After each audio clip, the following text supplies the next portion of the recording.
Parenting advice from the animal kingdom.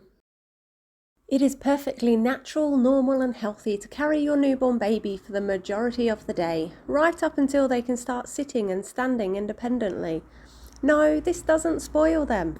And no, it doesn't make them dependent on you carrying them, any more than it makes a bigger kangaroo dependent on being carried by its mother. Not all circumstances allow, but, where possible, it is always better to feed a baby milk from its own mother. While we don't lick our babies, it is important to regularly be in physical contact with our baby by holding, stroking, patting, rocking and cuddling. This helps baby to feel safe and comforted.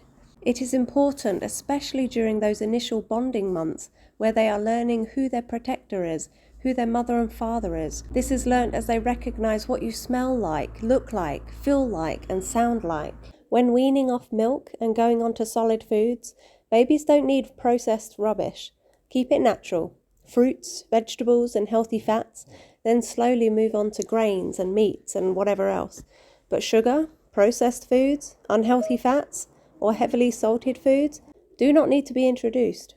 Teach your children independent life skills such as how to prepare a healthy meal, including how to shop or how to catch it, how to budget for their groceries, how to follow a recipe, and what a healthy balanced diet looks like.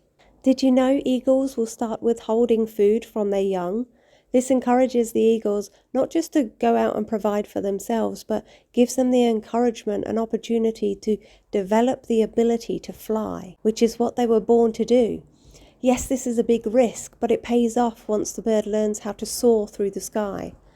Likewise, we will get to the point where we need to step back and allow the child to experience life without being spoon-fed every step of the way. It's risky because they will fall down and will get hurt along the way, but keep allowing them the opportunity to experience it, as it will pay off as you see them reaching each of their childhood milestones. Dolphin cubs love to play. They will often go around chasing each other through the water. It is important to play with your child and allow them to play with other children.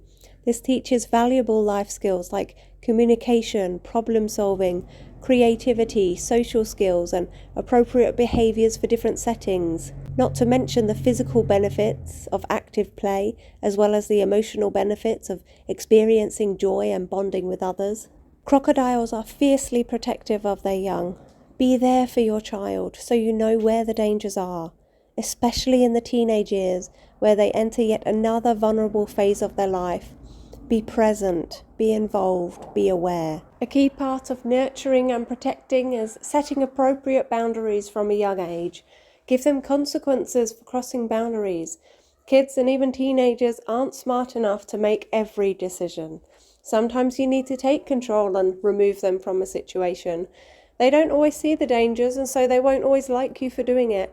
But that is part of parenting. Recognizing when to let them go and experience their own mistakes, and when to step in and just pick them up and bring them back. That's possibly the toughest part, knowing the difference. But we too are just like all the baby animals in this video.